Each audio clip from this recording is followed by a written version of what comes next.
Hello, good evening. So we will start with the session, which is today value engineering, a case study perspective. So particularly when you address a case study key issue, if you are considering value engineering as a solution or an optimum solution to your key issue, then it will be applicable. Other than that, if you have something in your summary of experience at level 3 advising on value engineering, that will be helpful also. So first of all, in the construction, so when you before going into construction, you will be doing design developments. During the design development in the early stage, you will have value management. So that will be starting at the early stage. So from there, you will continue. So when the value engineering gets into the picture, that is important. So mostly when you are there, either in design economics and cost planning or commercial management of construction, both are the key competencies which is important for the value engineering. If you are demonstrating at level 3, so it will be these two. Either if you have selected level 3 at core competencies, whether this is design economics and cost planning or commercial management of construction works. Both of these are the main competencies that you could demonstrate at level 3. Other than this, yes, of course, it is also a part of construction technology. Construction technology, it comes at the single point of value engineering workshop. When you search for some technical alternatives or some solutions, then only construction technology comes into the picture. If you are a quantity surveyor or project manager, you are not supposed to do design detailing or something similar, that kind of advice at level 3, because it is not going to be your. So that is the main issue. Anybody having case study as value engineering? We will see what is the concept and what it is required to address as a case study solution, and then core concept, what is the value engineering study process, and optimal timing for value engineering, and key considerations. Then we will conclude. So first of all, we have to understand what is the value engineering. So when you come to the topic, although there is one called value management and the another one is called value engineering, as we have been discussing, the value management starts from the initial early stage of the project development. You may have concept level or else into the schematic design, then in detailed design stages also. So which is very important to do value management at the beginning of the project itself. Then only you will achieve exactly the cost value. So you have to increase the value for the cost you incur. That is the purpose of value management. So this is the benefit analysis. But when you will enter into value engineering, because value management throughout the project from beginning till end, but value engineering, when you find a specific situation, you need to seek alternate solutions to address an issue.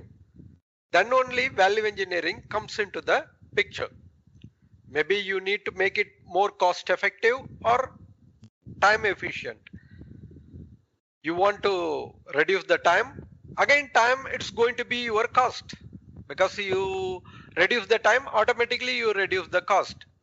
The time directly proportionate to the cost. So you have to see which way you are going to save. So it may be so many aspects you can consider as value engineering, but value engineering, it comes only on a single point of time. It's not a continual process like value management, but it will address in detail about a specific issue or problem or situation that you need to address. Then only the value engineering process begins. When you come into case study perspective, so what all the things are verified against? If you have submitted your document for preliminary review, you would have received the report where each and every aspect has been considered for valuing your case study. So these are the things they will check yes or no, whether the project is suitable as case study. When you say value engineering, it should be clearly at your requirement for the project's key issue. So here the project suitable means it includes the key issue. So which is the key issue? Then whether you can take it as a case study or not. Maybe some of the things may not be considered as having some issues to complete the project. So it should be a hindrance to your project completion, substantial completion of the project. So that is the important aspect. Then only you can take this project for your case study. Identified a level of responsibility. So you should demonstrate you have the responsibility. Are you responsible? You would have seen RACI matrix for each and every project. So where you will be able to define who are responsible, who are accountable, who are consulted, and who are informed. So when you think about responsible, the person who has given responsibility to find the solution for the key issue. So that you have to demonstrate how it came to you. Then you will move on to see what is the key issue. You have to analyze the key issue, why it happened. So it is a anomaly or challenge within the project and relevant to core competencies, because you need to demonstrate at level 3. You should not take something from your optional or mandatory competencies because they are not required to be demonstrated at level 3. Your core competencies, technical core competencies are demonstrated at level 3. So you have to seek the key issue and address it to demonstrate your core competency. It can be any one of your core competencies. That's why when you seek value engineering, you should be taking it on the first hand. Either it has to be design economics and cost planning, or else commercial management of construction. And again, solutions considered and good reasons for rejecting the options. Whether you have considered solutions as one equally capable, another chartered quantity surveyor would have explored those kind of options within the given situation. So those solutions you would have considered. Of course, when you come to the value engineering, you may find n number of solutions for a single issue, but you don't need to consider all of them. Maybe some of them you can take into consideration. Remaining, you can say, I considered that, but it will not be helpful for this situation, or it will not address the issue adequately, so that I didn't consider for evaluation. Because you can't evaluate so many things, then you will be having at the superficial level, not at the detailed level, because you have to evaluate them, analyze them critically. That is the important thing. Chosen solution supported by recent judgment and problem solving skills demonstrated. So you have to see the problem solving skills. It's not like something book. What is the difference between, like we can say, contract practice and contract administration? When it comes to contract administration, it is left at level 2 because you are going to administer what is there in your contract. You don't need to give solution outside the contract. So that is the main issue. But when you go to the contract practice, you are going to find a way that is outside your contract, and you will implement contractually by adhering to some of the provisions that will allow you to solve the solution. So that is the main reason when you go for contract practice at level 3 and contract administration at level 2. So you have to give the solution with the recent judgment and demonstrate problem solving skills. Summary of how project completed or prognosis, that is the implementation part. Maybe it is successful or may not be. That is not the reason that your case study is acceptable or not. Maybe your management, they are not ready to accept it, or maybe some of the situations that went wrong when you are implementing. That can be done.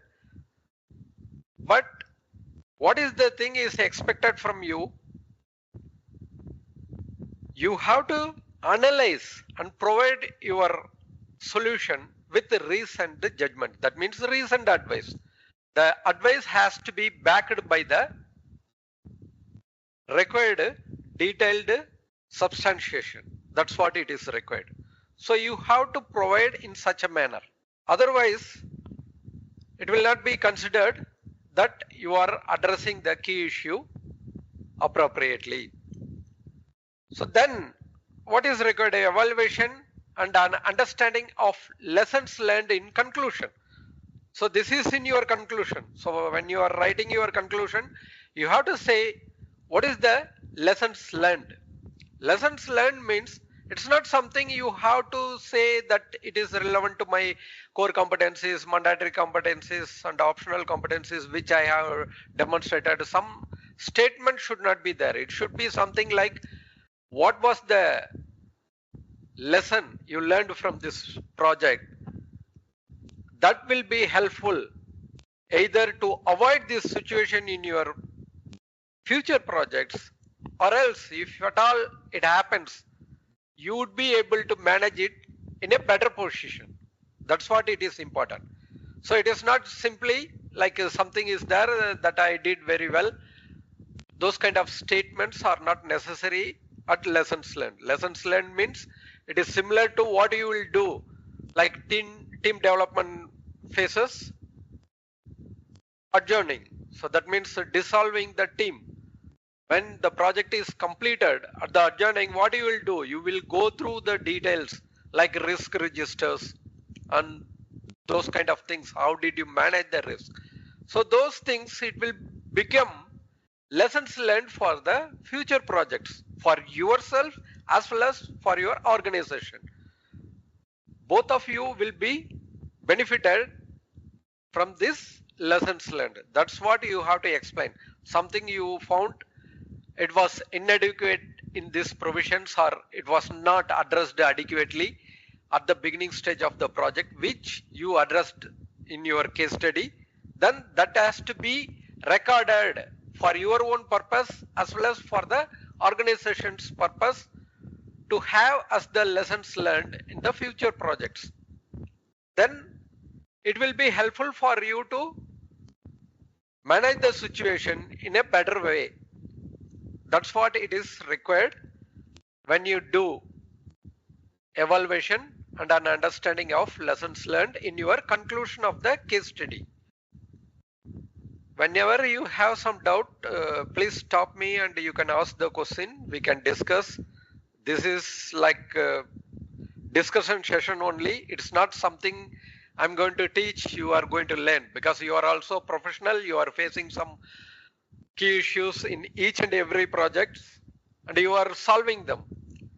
So the only way what we are going to see here, how you are going to represent your expertise within your case study to demonstrate at level 3 and successfully get your outcome in the final APC interview.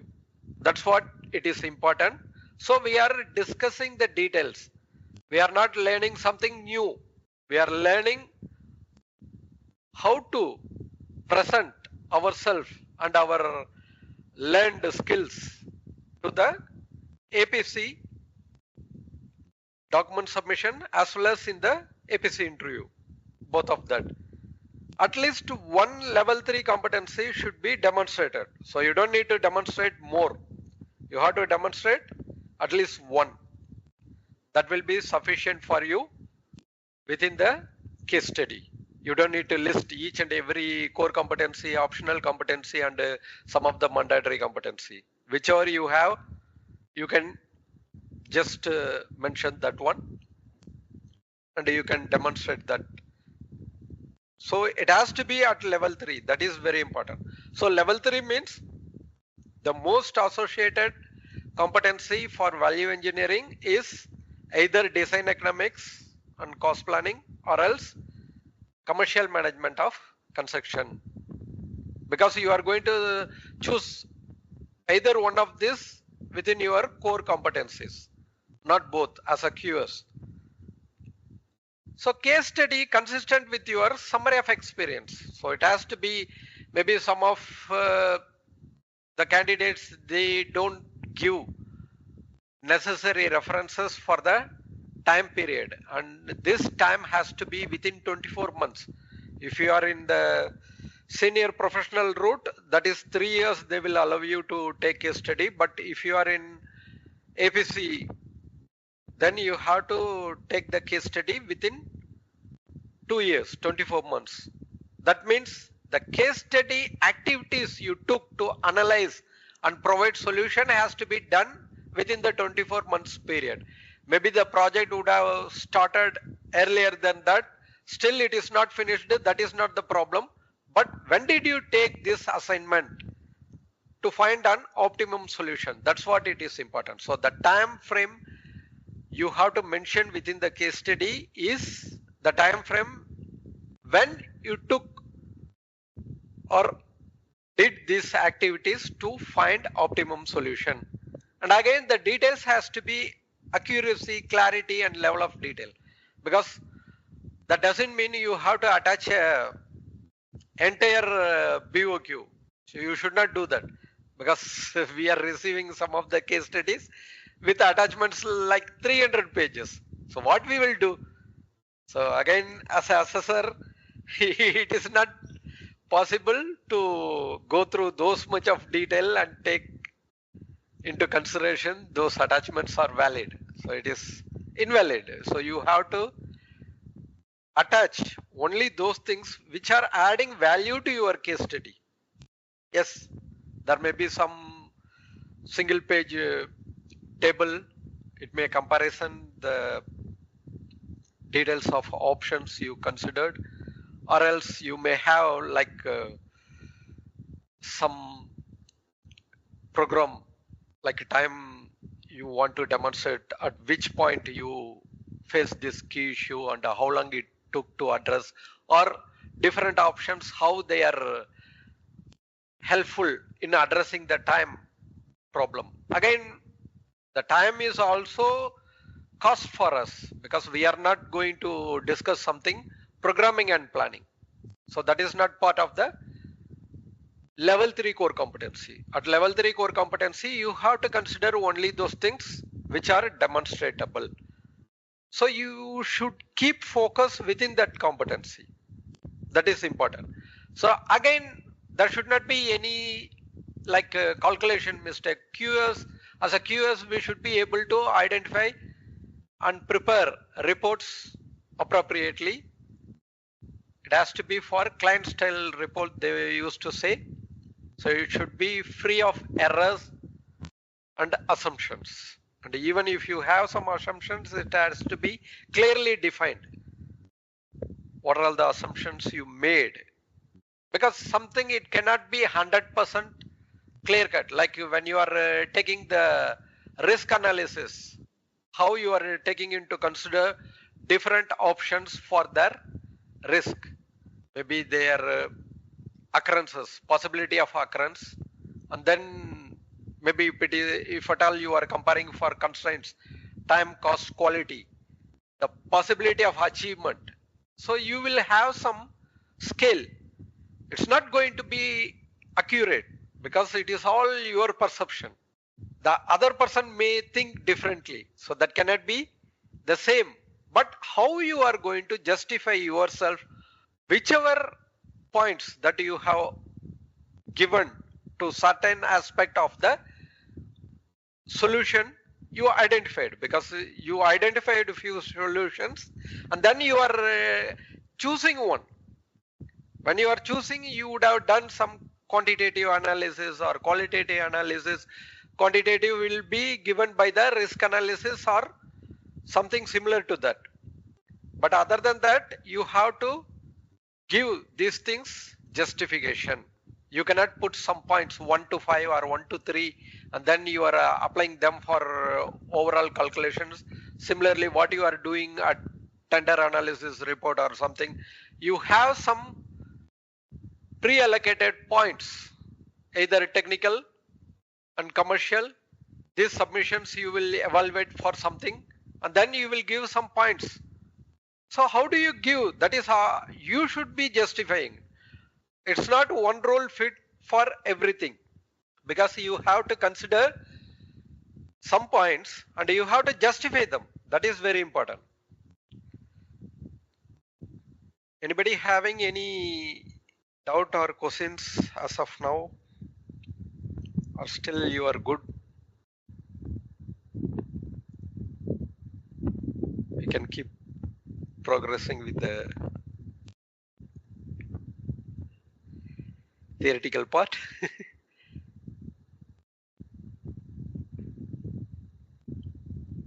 It's clear.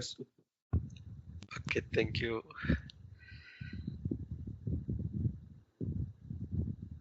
Thank you, Hussein. Let us proceed.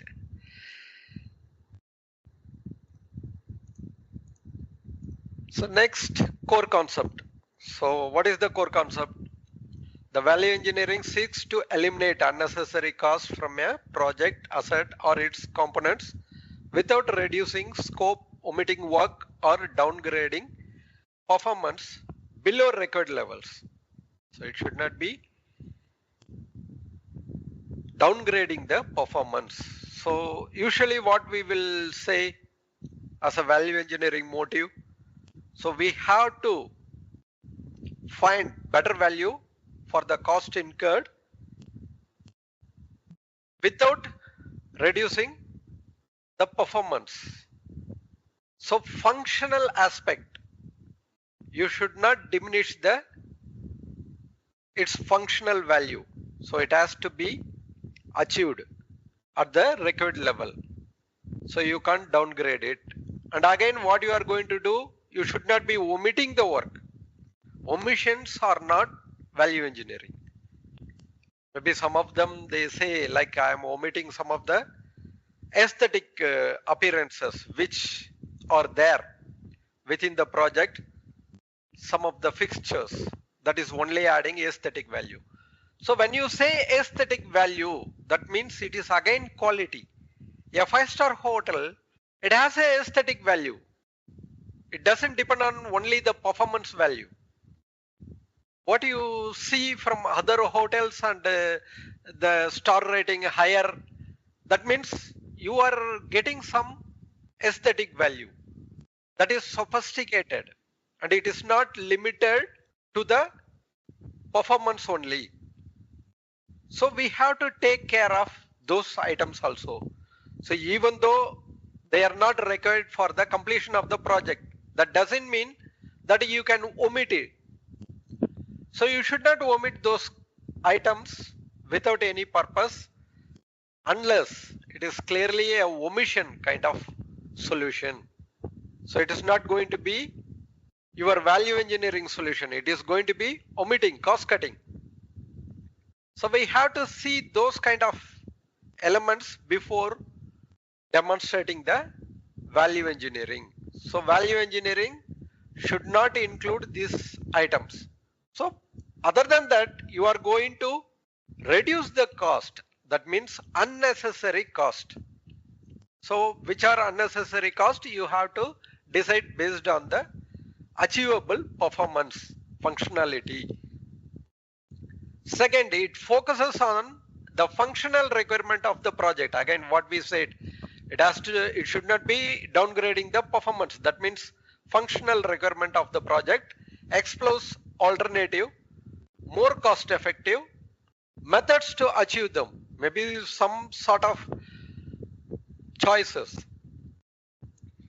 You may have some multiple sites within your project. It is a development, huge development. You have different sites within a project. One excavation can be utilized for other area backfilling. So that is going to reduce your storage space. If you plan properly, you can excavate and backfill simultaneously and reduce storage as well as cart away or bringing in the backfilling material. So those kind of cost you can avoid. Otherwise, if it is a huge development, you can think about batching plants. That means you will mix the concrete within your premises to supply. That will avoid logistic cost and other things like you need to provide the mixture continually supplied during the concreting. Maybe some hindrances may be there. Timing, duration, adequate manpower, those kind of things are required to do the concreting. So if you are doing some huge projects, you can consider batching plant. Those kind of things are methods to achieve them. That means you are supplying the same quality of concrete but in different method, or you are utilizing the same backfilling materials from your excavated material in a different method. Instead of utilizing the same to the same, you are not storing it, so it will be unnecessarily occupying your storage space. The ultimate goal is to optimize the balance between quality, whole life cost and time. So all three elements you have to showcase. So maybe you can consider to the sustainability also, because that is going to affect your whole life cost. During the operation, you may reduce cost. Maybe that is slightly increasing cost here, but that will give operational cost saving. That can be understood because it cannot be straight away cost to cost, like what is the establishment cost. That is not going to be the comparison. If you are taking into whole life cost, then you don't need to worry about increase in construction cost. That can be reasonable. You will be able to provide advice with reasoned judgment. That's what the core concept of value engineering. So value engineering study process. So when you go and say in your case study discussion that you have done some value engineering, the assessor may ask you, what is the process? Because it's a workshop. How did you conduct? Because you cannot do on one point of time within a team, like one single team or one single person cannot be participating value engineering workshop. That cannot be done like that. So you have to bring each and every stakeholder of the project who are important to take that decision. So all of them should be present within the value engineering workshop. It can be continuing for a week or more to achieve the required solution, but that doesn't mean that you can do part by part. It's a process that starts and finishes with the solution continually. If you start value engineering process, you will conclude with the solution. So it will be starting with like a 5-step process, information gathering. You have to understand what is the requirement, what is the scenario being studied, and what is the value criteria, how you are going to evaluate the value. Maybe some cases it is time, some cases it is quality, some cases it may be directly cost of material or Sustainable solutions. It may have some sustainable motivation behind the criteria. So the value, how you are going to establish the value for the value engineering. Then only you will be able to justify your solution that is appropriate and acceptable. So what you have to do here, you have to take it creative thinking, generating as many alternative solutions as possible without immediate critique, often through brainstorming. That means your design team will be there, cost team will be there, planning team will be there, and operations team will be there. And again, stakeholder means the contractors, subcontractors involved within this value engineering process who are getting consulted or informed.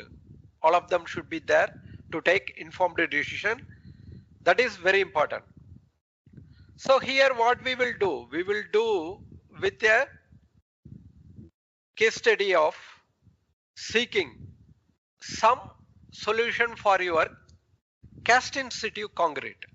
So if your construction project you are considering, or it is already designed with cast in situ, now you are seeking alternates. So you have to find all the possible alternates, whichever you can include within your project, and is it applicable or not. So what are all the things? Would you please someone suggest what different elements instead of cast in situ concrete for a construction, building construction we can take, infrastructure also, that is also fine. So what sort of different solutions you can take into consideration for alternate solution to cast in situ concrete? Can Yes, I please. answer, sir? Yes, please. First alternative solution is the we have to, from batching plant we have to take the ready mix concrete. Second is we have to purchase from other party. First is we have to install our investment batching plant, or we have to purchase from subcontracting company. Okay. Because cast in situ concrete means you are going to pour the concrete. Either you can supply directly from the concrete supplier, or you can use batching plant. That may reduce your logistic time, and you don't need to depend on, if you are in a traffic congested area, highly populated area, or you have time restriction like daytime, nighttime. Instead of cast in situ, we can also choose for the precast element. Yes, you can choose precast elements. What else? Because this is brainstorming. So you have to find as many as solutions. You don't need to judge anything, whether they can be your solution or not. But what are all the alternatives? First you take the list of them. You have post-tension, pre-tension, precast elements, steel frames. Any further? Everybody is silent. That is the problem. Because wooden element. Yes, if you are in a different area of where you can utilize wooden elements, that is also a solution, because you have to list them down. Then only you will go for further, and you can go for hollow core, slab, so many things. You have to list them out first. So you have to see what is the thing is there. So information gathering, you are collecting the solutions. You are not judging the solutions. Once you collect them, then only you will go into the shortlisting them to take priority. Which one you are going to evaluate? You cannot simply take and evaluate each and everything. That will delay the process. You don't want to delay, and you will discuss and take best alternative solutions and then evaluate them. So what you can take, like if it is only the time constraint, only the purpose of supply of concrete, then you can consider batching plant as a solution. Okay, that is the method related solution. And other than that, you can go for precast. And again, when you go for precast, you have to consider what else or which are the elements you want to make as precast. Not each and every element, or all the elements, how it is possible. And structural steel. So steel framework may be possible. And you can have hybrid also. For vertical and horizontal members, you can utilize the steel structure, and then you can utilize some concreting on it. So this will go in further details during the design development. Now you have to analyze them, how you are going to do. So what is the thing? Analyze and shortlisting. Now you have listed so many things from the brainstorming. This will be group discussion, and after that you will go for analysis and shortlisting. Evaluate generated ideas against the value criteria to create a short list of potential solutions. So here comes which you are going to evaluate. So this one you will utilize for the comparison purpose. So you will shortlist something like precast concrete and steel frame. Now you have to compare them construction speed. So cost sensitive, it is slower because you have to prepare the formwork, then reinforcement you have to work, then everything ready, then only you will be able to pour the concrete, and then followed by curing time. This is also required. So when it will achieve the strength, then only you will be able to proceed with further elements. So this construction speed you should be able to compare. Precast will be faster, and structural steel, if at all if it is repeating and it is the same structure in multi-story building, then structural steel frame will be fastest because you are going to bring the elements and fix with the joints, continue with multiple floors without any delay, because once you install the element and continue with the next floor, you don't need to wait. Again, precast also faster, but that is not faster similar to the structural steel. And again, initial cost, exact cost like concrete only. Initial cost, lower material cost, that will be there in the cost institute. In the precast, it is higher material cost. Structural steel, it is going to be expensive raw material per ton, because you are going to bring the steel prefabricated or within the shape and size, length, measurement, everything ready for the joints. You will bring to the site and fix it. So it will be expensive. And again, when you go for yes, please. Yes, Sir, if it is a small area of 200 square meter, let us assume if he is constructing any retail space, constructing that with a structural components will be better option, though even though if it is a initial investment is high, because later on after 10 or 20 years, if the business is over, if he is removing these all material and selling it as a scrap, he will be getting back his half of his money, no, sir? Yes, of course. And considering the time aspect, if you go with concrete, it will be taking more time. Instead of a construction time of 3 months, the steel structure may give us a timeline of 15 days. So the business can happen initially within 15-20 days. So in that case, how do we justify the answer when we do a construction with RCC and a steel structure, which will be better? No, that's what it is, all scenario based. So what is the particular project you are demonstrating within the case study? Unless it is not going to be meaningful. Yeah. Should we consider this as a risk component of the decision making of a client, so that yes, what of he's course. going to take? Yes, of course. Because when you consider whole life cost, the salvation value is high in steel. So that is also you can take into consideration. Because ultimately client will be dependent on the consultant answer. So we should be equipped with these kind of Yes. backup answers, I mean to say, sir. That's what the important aspect. Recent judgment should be there to back up your advice. So that how you are going to present to the consider your client. The client initially when you say additional cost, he will be hesitant to accept. So you have to see how you are going to convince him. You know this is the best solution for him, but how he is going to understand. In the same way, you have to present within your case study also. It is similar to your life problem.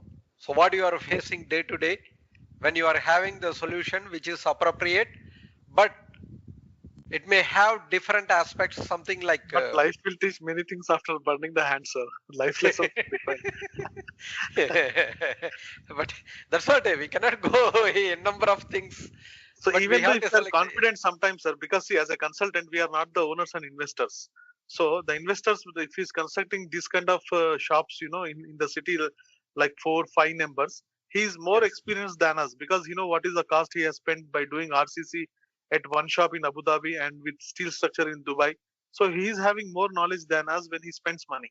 Yes, that is also there. Someone who has experience, someone who is novice or completely dependent on the consultant, that is different.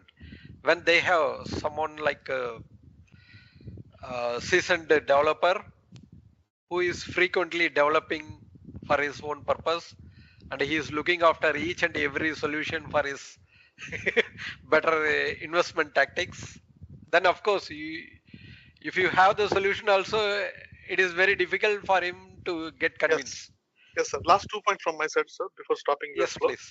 One is it a better idea to do as an engineer the same kind of quantities with a concrete structure and what is the cost happening in on that? And the similar kind of comparison we can make with steel structures also in a rough estimate. So then we can present also the comparison also if we want to convince any point on that. Yes, of course you can do. Okay. And last point, sir, regarding the value engineering always. So definitely, experts like you and tutors, you say like, value engineering is not omission and value engineering is not removing the things from the project. But where do we can do as a value engineering in any project? Can you share any examples that, similar kind of some components are, taken care economically or some design changes might have happened. So the concept of value engineering as an engineer when we apply, so what is the good thing, 1, 2, 3, first point, second point, third point, like reducing the wall thickness, or what is the best points we can list it out down, so that we can carry on the similar points in every project as value engineering, where architects fails and engineer can get success. This one still I didn't get your question exactly. I mean to say, sir, value engineering. Yes, What are the yes, it is not contributions like we can do, or we can point out from the drawings given by any architect or consultant? As an okay. engineer, what are the major things we can point out in the drawings in every project? I mean to say, like, is it some design aspect, or is it like interior item, or is it a paint item, or is it a glass item which we can reduce? For example, if architect is showing a wooden window, can we ask them to put a steel window or UPVC window, glass window? Which components we can do as a value engineering? I mean to say. Okay, so you want some sort of common list. So that we can have these examples in our scenarios, sir. Yes, Like yes. many places, if it is required for aesthetic purpose, if the glass windows are shown at ground floor, first floor, second floor, that is fine. For an eyesight, we can see those windows, it looks good. But can we have any alternate material where we can reduce the windows in other floors, like in Sri Lanka and India kind of scenarios where we can have 5 floors or 10 floors building? So can we do any value addition instead of a complete facade which Dubai and other Gulf countries will have definitely to save the time? So there Yes, is no of replacement course. for glass window, but in 5 floor, 10 floor buildings, can we have any kind of this value engineering, shortcuts which you can share? Sure, I will do that. Okay, so let us continue with this discussion. So what next? This is initial cost, and then you will comparison of labor cost and skill required. So you will be doing this labor intensive for the cast intensive. That means costing, which is not only pouring the concrete, it is also formworks and rebar works. And then finishing also, you have to achieve the compaction. So that is also important. But when you go for precast elements, less on-site labor, but again it is factory kind of controlled environment to prepare these precast elements, that will be limited. They may have some sort of equipments that help them to achieve this. And again, on-site labor for the steel fabrication. So although the fabrication is done at factory, you are going to do some joints here. How you are going to do? So that is also there, how you are going to place them, and you need to depend on like heavy cranes and all for precast as well as for steel structures. That is also you have to take into consideration. And again, quality. So quality, always the cast institute is prone to defects, because each and every time they are not some honeycomb, those kind of errors may have the pores in the columns or beams. When you have dents of rebar works, you will not be able to achieve the concrete flow within that. And then the compaction level also. So you may have some sort of those kind of impurities when you are cast in situ. That will be reduced when you go for precast elements. And again, it is high and consistent in steel also, because it is developed in factory kind of settings again. So that is better. Design flexibility. So if your project having so many different shapes and sizes, then of course cast in situ, it has a last stage, like you can have some design, different design shapes and all complex shapes you can do with it. But the same thing, it cannot be done if you are doing with precast elements, unless you are doing a number of things. For each and everything, if you are having different shapes, that is going to be difficult for precast elements. Steel, again, it is going to be high if you are having the repetitive design for the floors and all, or if you are having straightforward. Otherwise, the flexibility of having the shapes and giving the details to the factory and developing it is going to be high skilled. Site impact, so high impact, because all the works are done at site mostly for the cast in situ. Low impact for precast elements and low impact for the steel framework also. Again, you go for whole life cost. Yes, it is good, fire resistant and requiring minimal maintenance for cast in situ, and it is not going to be some sort of pre-stressed or post tension concrete, something you don't need to worry about coring or modifying at later stage much. But precast, you have to have the details of what the factory or the precast element manufacturer have done with the design details. So you have to have them before doing any maintenance or modification to your existing structures. And in the steel also, you have some fire protection you need to provide, and a regular inspection and maintenance is required. Those kind of prevention for corrosion is important when you consider steel structures. These are the things you will take into consider when you are comparing and shortlisting the solutions. So once you compare them, you may go to further develop them into quantitative analysis. So what you will do with the quantitative analysis, you will be having either the solution with the assessment matrix, weightage. If you are having some weightage, what is the priority? How you are going to give priority? So if you are going to give priority high, then you may have like 1, 2, 3, low, medium, high, like priority. And then if you want to give like a scale 1 to 5, poor to excellent in achieving the particular criteria. So minimize construction program So you want to have higher priority because that is what we have been discussing, to reduce time and then the remaining cost. So minimize overall construction cost and a high quality of finish. Minimize on-site disruption. Maximize design flexibility. Maximize use of local labor, and weighted total you will take into consideration, like what is the priority and what is the point you have given to the each and every element, and you can multiply and achieve the overall total, weighted total. This way you can do. Otherwise you are going to analyze the risk, whether you are going to achieve the time by adopting this 100%, or there any risk associated with achieving the time or achieving the cost or achieving the quality. You can give into these three aspects, and some of them they are giving into consideration of HSC also, like safety. But safety, there should not be any compromise.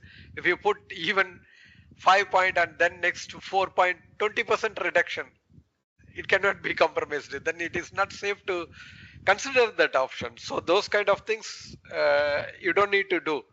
If you are considering, only consider time, cost, quality directly.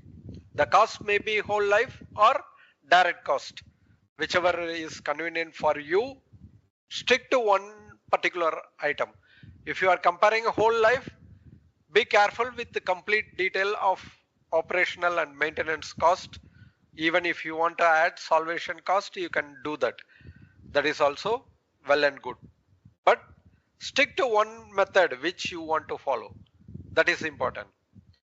So these are the things you will do to zero down to your choice of selecting one item as your optimum solution. You may have many, but if you are choosing one from this, which is the most optimum, then you will further go into detail of development. So this, maybe we are considering shortlisted solution you can develop. That is not the case for you when you do at your construction phase. But if you are doing this in your design development phase, of course, if it is design economics and cost planning, it is post-contract or pre-contract, which you are doing. Based on that, the time permissible to do multiple developments and what is the cost associated with this kind of detailed solution, you will be able to produce. That is also you have to consider before continuing with your development. And once finalized, you have to present the thing in a final report, comparing them and with your precise recommendation. Because usually you will do tentative cost analysis, you will not do detailed design development for each and every solution, but you will do some sort of comparison for their cost. But you will not be developing the detailed design. Maybe that is possible only if you are doing it in your pre-cost, pre-contract. You are in design development, detailed design development before tendering. Then only you will be able to do for this particular item.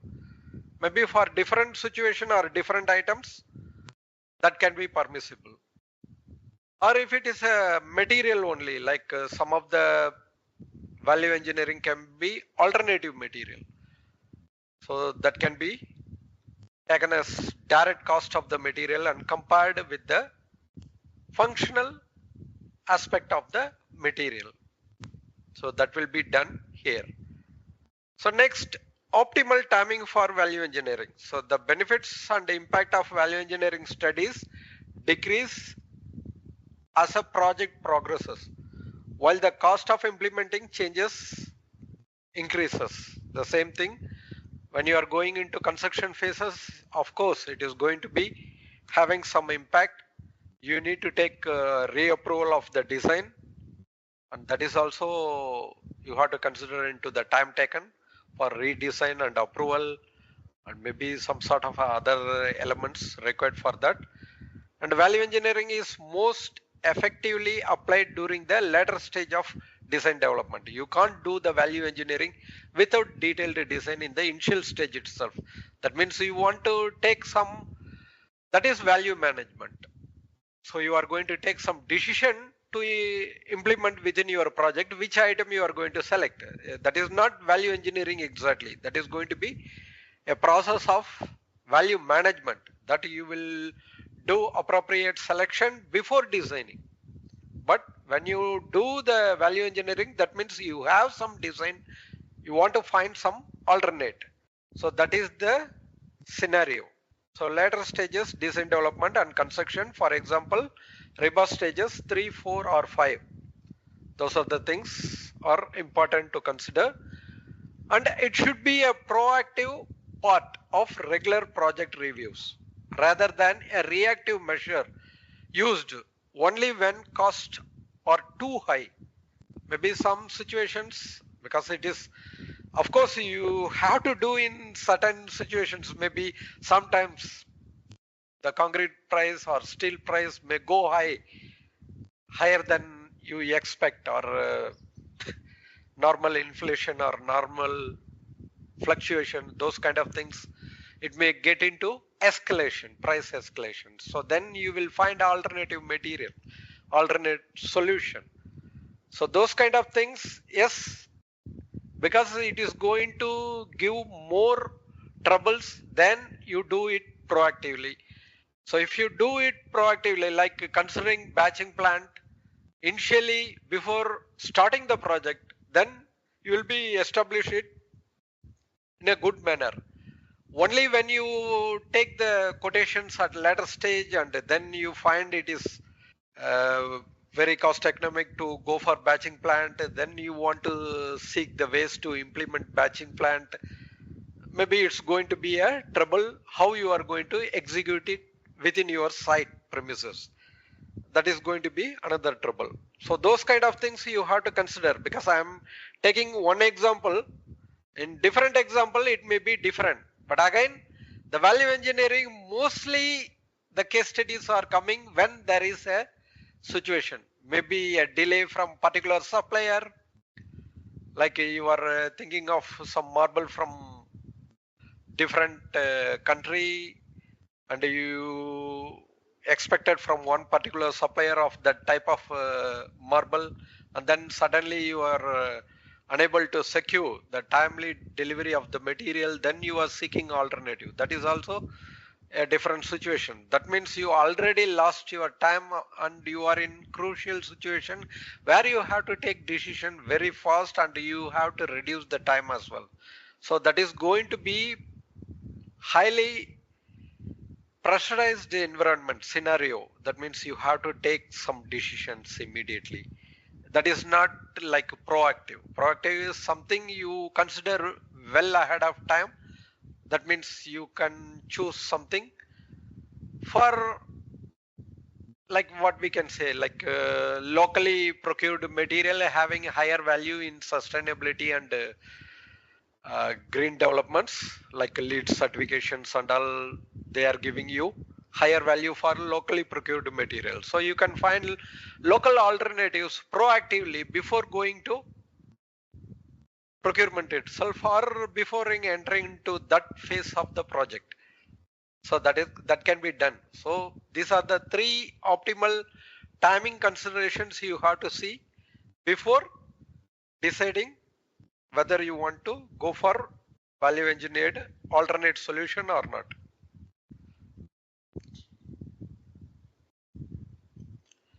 Okay, so that is one point we have to consider, the time. And then what are all the things you will consider when you go for value engineering? Function analysis. You have to see the same functionality is achieved with the alternate solution. That is very important. And how you are going to prioritize. You have to see. So this priority may be different because this solution, some of the solution may be very readily available for you, like you have some very good supply chain, or already you have some listed vendors to provide some solution, and you know that very well. In those kind of things, when you are prioritizing the solution, you have to take into consideration those things, how you are going to weigh them. Like the weighted value will be different when you have the solution, like how the priority differs. Again, the stakeholders like subcontractors, suppliers, your client, whether you are an engineer or you are a contractor, cost consultant, who are you? So for you, which is the best way of approaching the solution? That is also important. And again, it's a team approach.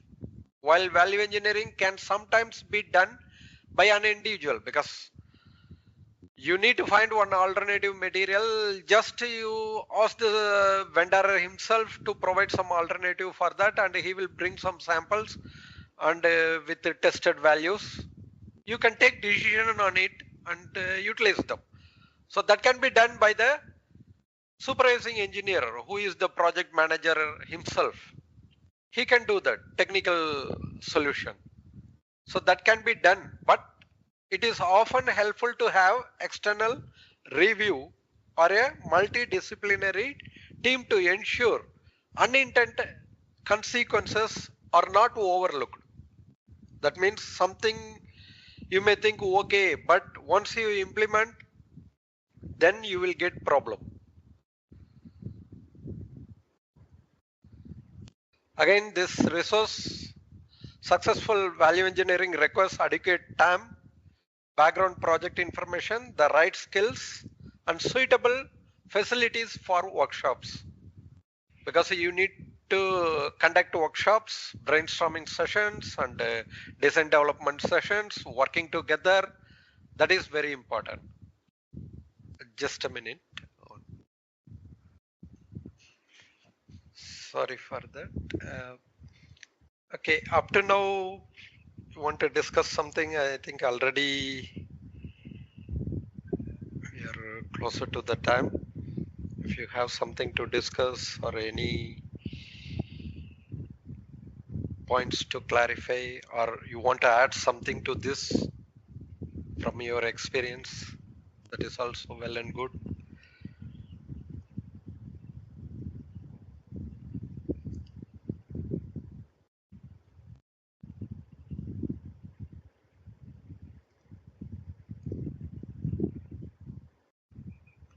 Nothing much.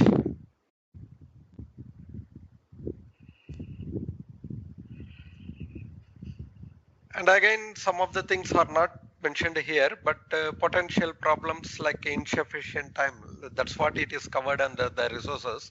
Those things can be your potential problems. You don't have, like as I said, when you go into construction phases and you are having some issue at hand and you want to find alternate solution immediately without delaying much, and as well as reduce the overall project duration to address the change, that is going to be a hindrance to your solution. Insufficient time and starting too late, maybe you can't even achieve that with alternate solutions in many cases. When you go into the situation where exactly you have to commence the work, at that point of time you are identifying the issue and you want to find alternate, already the time getting elapsed. So that means you are in trouble, and not you, the project is in trouble. Lack of precision. If we are considering everything at superficial level and taking into decision without having exact details, that is also going to be a margin of error that needs to be considered. How you are going to assume, same like contingency. Again, you have to add some contingency to this if you don't have precise details. And revisiting the decisions, even though the decisions are made to go ahead, and always if you don't get time immediately, you took decision, you want to have some third party or someone else with better expertise in that particular aspect, you can ask them to review even after taking the decision to address or proactively get some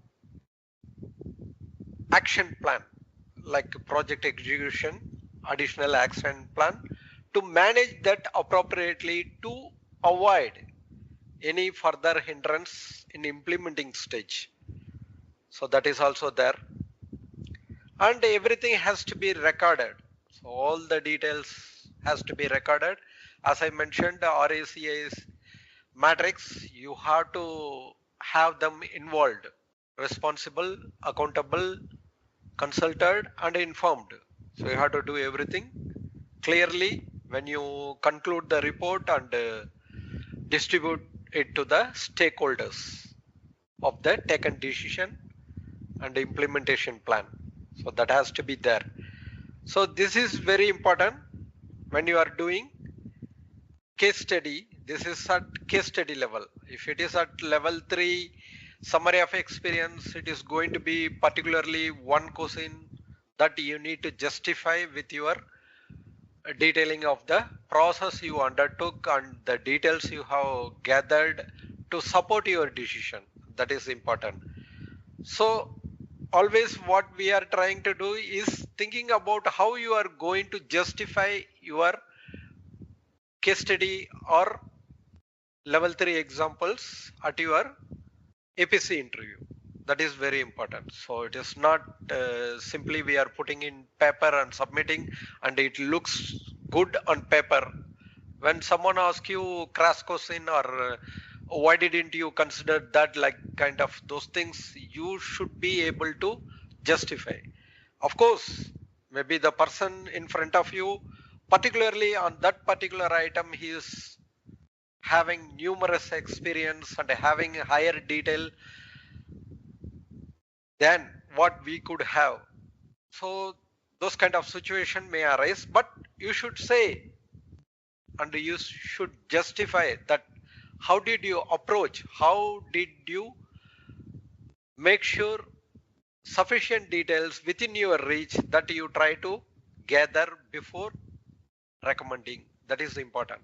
So maybe something missed out, something is not there, even the assessor is pointing out, usually it should not be there. Those kind of contradicting details they should not provide you, or they should not discuss in that level. They should be asking you to justify, but still some of them they may come up with different solution why you didn't consider that is there. So those kind of situations may also come, but you should say this is the presented situation for me with my resources, what I had, the time and supply chain details and design team details which they can provide to you, based on which you took steps to identify optimum solution. So that is very important. So always it is about your justification, not the right solution, because no one is perfect and you can't be perfect within your lifetime also. Maybe the scenario keep changing and new elements surfaces each and every year and the solutions may change in future. So it is not always perfect solution for, so it's a solution identified within the given scenario with the available resources that you have to demonstrate adequately. So within the available resources and the scenario, you took this decision and recommended. Anything, Joshi? No, sir. Thank you, sir. Good information, sir. Hussain? Yes, Karthik. Fine, sir. Sir, I have one doubt, sir, in my case study. Okay. Actually, I'm going to submit my final submission in this window, August 4 to 18. Okay. So, as you said, the case study option analysis are like time, cost, quality. But I have added one more thing in my case study, like a dispute. like my case study based on the de-scoping of the work from one contractor to other contractor. So that is my case study. So this dispute can be added for this analysis, or how it will be, sir? So one person suggested that the RIC is suggesting this 3 only, time, cost, quality. Why you are adding this dispute like that? They are asking. That's my Yes, doubt. they will ask. That's what I am telling. You can keep Yeah. within this. If you want to add, specifically you have to say why you are considering that and Okay. why you can't manage it with appropriate contract provisions. Okay. So that is the question they are going to ask. They will ask, okay, if it all, usually there is everything, yes, the dispute may arise at later stage. If you don't give clear-cut contract provisions within your contract or amendments, whatever you are making. Okay, sir. So what sort of thing you are expecting from your case study? That is what they will ask you, whether you can't provide any contractual provisions to address that directly. Okay. Is it going to be presented as the scenario that is going to end up with some sort of dispute in future, or you can't give enough sufficient detail or ambiguity going to be present within the details? So those kind of questions may come. So Okay. it is better to So, avoid, because usually they don't want some other constraints to be discussed unless it is not the one what you want to demonstrate. Maybe if you are demonstrating contract practice at level 3, you can keep them there. And if you are providing some analysis and how, if at all you need to choose that option, then how you are going to manage with that risk.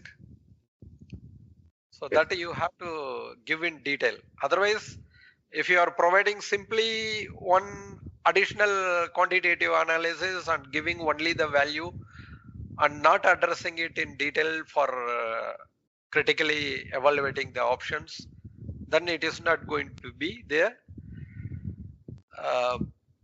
value adding to your case study. It is going to be problematic. So you have to use some detailed analysis for that point. okay. If at all the options are not addressing with the given details, so how you are going to manage it? And that's what I'm also thinking, sir, because the person is suggesting that you remove this dispute analysis. Like you mentioned only time, cost, quality. The dispute can be removed at this stage, like that they are suggesting it. But in this stage, can I remove and do the final submission? That is my Yes, question. you can do. You can do. Okay.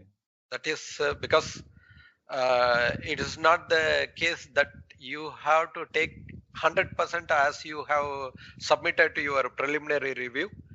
You can improve them, modify them, and again it is going to be considered as a whole new submission. Okay, when you go to APC, it is considered as a whole new submission.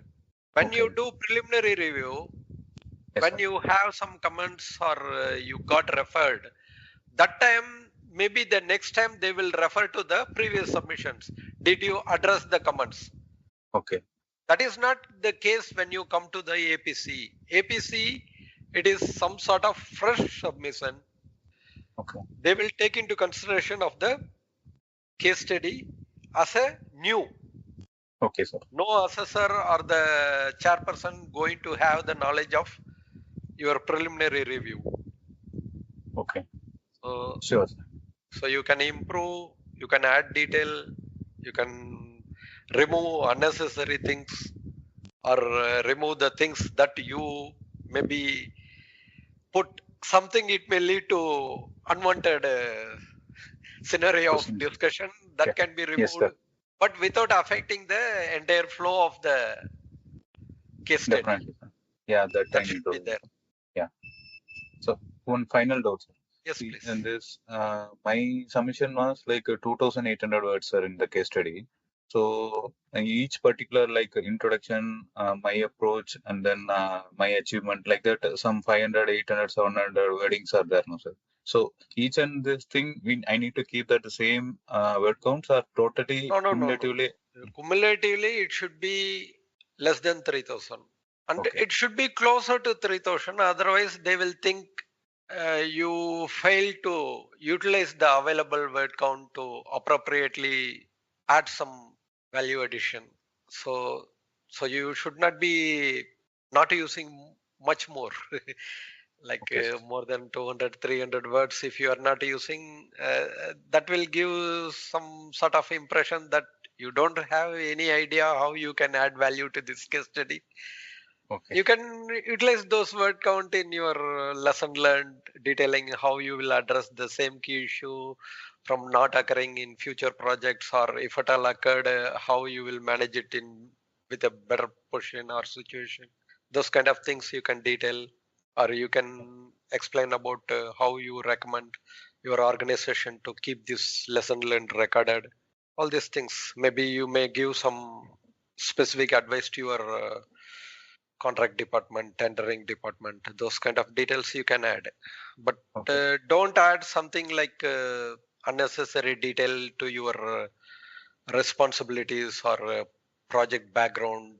Those kind of details you don't need to increase. Only that thing, Okay. critical evaluation and recommendation, those kind of area you can improve. Yes, sir. But you can do the improvements. That is allowed. Sure. Yeah. Nobody going to question why did you change. It should not be precisely uh, measured at each section or something like that. It should not lose its flow. It should be logically flowing. Okay, sir. It should be like storytelling, how you are introducing your project, key issue, and how did you explore it, and how did you analyze. Then comparing and finding optimum solution and gathering the lesson learned, then conclude. So like that, it is storytelling only. You should not lose the flow, but you can Okay. improve. Sure. Thank you, sir. Thank you so much. Welcome. Anybody?